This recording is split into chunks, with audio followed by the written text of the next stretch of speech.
Outside the glass, Riyadh is already trying to kill you. 45 degrees Celsius. Air that hits like an open oven door. The kind of heat that makes exposed asphalt shimmer and turns the back of your neck red in 10 minutes. Inside KFD, the climate control runs at 18 degrees.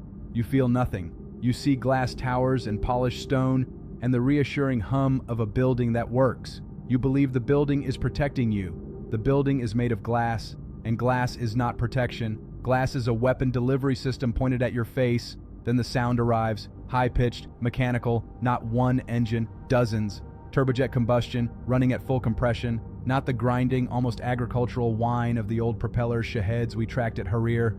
Those you could hear coming from kilometers out, and your C-RAM crew had time to sequence the engagement. This sound is different. This is the TJ-150 at full burn, moving at 520 kilometers per hour. By the time your brain identifies the frequency, the geometry is already wrong. The window for intercept is measured in single-digit seconds. You are on the 38th floor. You are surrounded by glass on 3 sides, and you have no plan. King Abdullah Financial District, 95 towers. The PIF Tower at 385 meters. The KAFD World Trade Center at 304 meters. Between them and the 93 towers around them, 1546 kilometers of glass-enclosed elevated skywalks connecting every building. Goldman Sachs is in there, HSBC, JP Morgan, 100 American and European firms that moved their Saudi headquarters here because Riyadh was supposed to be stable. Thousands of American expats on any given Tuesday morning, business travelers in hotels on King Fahad Road who landed at King Khalid the night before and have no situational awareness of what is directly overhead. The war game, not science fiction, geometry, September 2019, Abqaiq and Quraysh. 18 drones and 7 cruise missiles, slower and dumber than anything Iran fields today. They passed through Saudi Arabia's Patriot coverage, and inside 4 hours had cut national oil production in half. The batteries fired. They missed. The attack came from the northwest. The radars were oriented south toward Yemen. That was with weapons Iran had 6 years ago. Track the trajectory forward. The Houthis have been punching deeper into Saudi territory with increasingly refined munitions. Iran's proxy network has spent those 6 years watching, learning, and upgrading. In a regional conflict scenario where Tehran decides the high-value target is not oil infrastructure, but financial confidence, KAFD is the address. Hitting it does not just kill people and break glass. It tells every foreign firm, every Western investment fund, every American executive on a business trip that no address in the Gulf is protected. The economic damage outlasts the kinetic damage by years. You are a civilian with a hotel keycard. The Patriot battery has no file with your name. Forget the propeller-driven Shahed 136. That platform is already legacy hardware for a serious campaign. The Shahed 238 is built around a Czech TJ-150 turbojet engine, 2,500 newtons of thrust, 18.9 kilograms, 272 millimeters in diameter. Total airframe, 380 kilograms. Cruising speed, 520 kilometers per hour, recorded on radar surveillance data from the Ukraine theater. Terminal dive, exceeding 700 kilometers per hour. The airframe is matte black carbon composite. The engine cowling geometry and the composite skin reduce the radar cross-section against the Patriot's AN MPQ-65, and one of the Shahed 238's 3 documented variants carries a passive anti-radar seeker. It does not need to find your building. It finds the radar defending your building. It flies directly into the AN MPQ-65 at 700 kilometers per hour. The battery's eyes go dark first, then the math kicks in. The Patriot PSE-3 MSE does not have a radar visibility problem with the Shahed 238. It has a magazine problem. A single PAC-3 MSE round costs nearly $4 million. A single Shahed 238 costs between $50,000 and $80,000. A standard Patriot battery carries between 32 and 48 ready interceptors. A 150 drone swarm exhausts that inventory in minutes. Even at a generous intercept rate, the battery does not go blind, it goes empty. Some drones get through, and in KFD what gets through hits glass. The warhead, 50 kilograms. RDX explosive compound with aluminum powder, a formulation that simultaneously maximizes blast overpressure and thermal output. When a 380 kilogram projectile traveling at 700 kilometers per hour impacts a tower floor, the warhead detonates on contact. What propagates into the surrounding airspace is not a gentle pressure wave traveling at the speed of sound.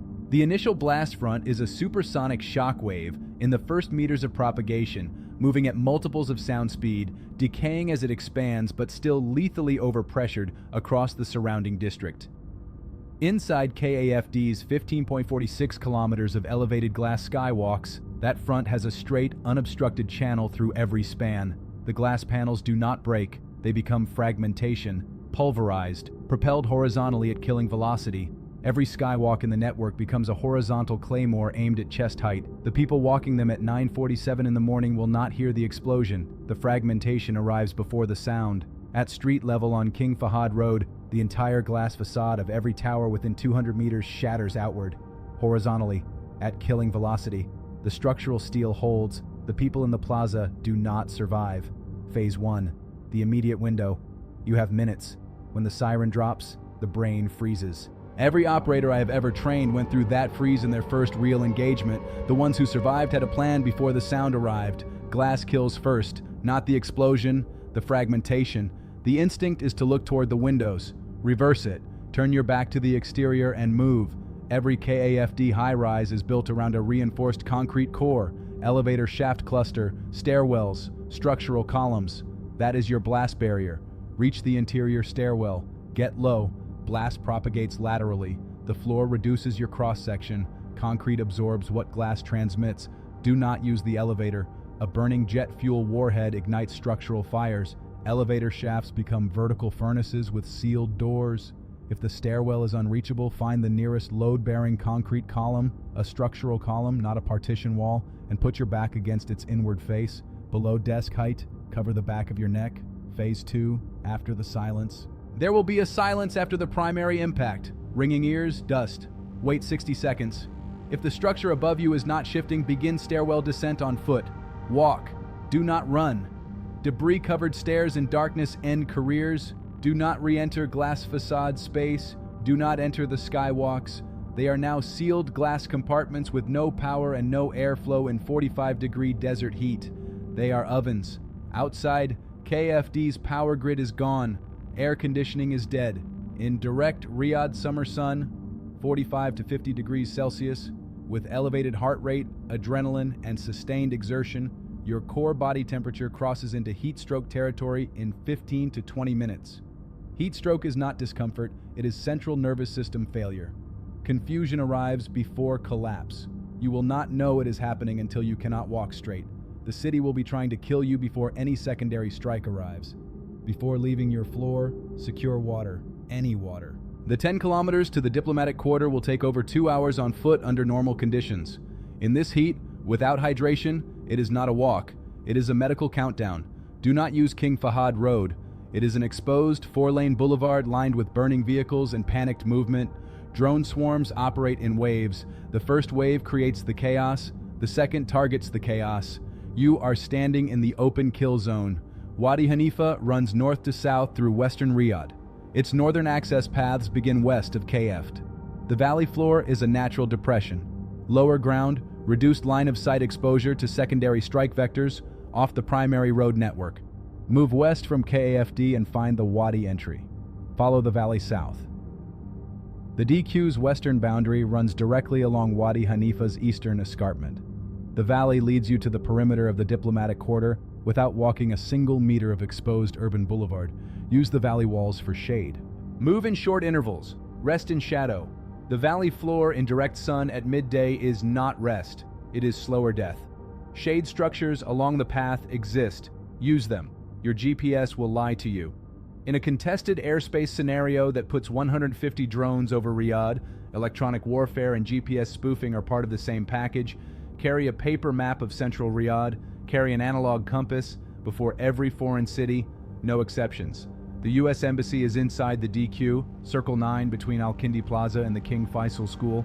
Entry requires identification. Keep your passport on your person at all times in any city where this threat exists. There's no broadcast coming, no algorithm that cross-referenced your hotel booking with the incoming threat timeline. The battery is empty. The system that sold Riyadh its air defense cannot now recall the drones already in the air. The people who survive are not the ones waiting for the government to respond. They are the ones who understood the physics before the first engine lit up on radar. Blast waves do not negotiate. Only coordinates matter.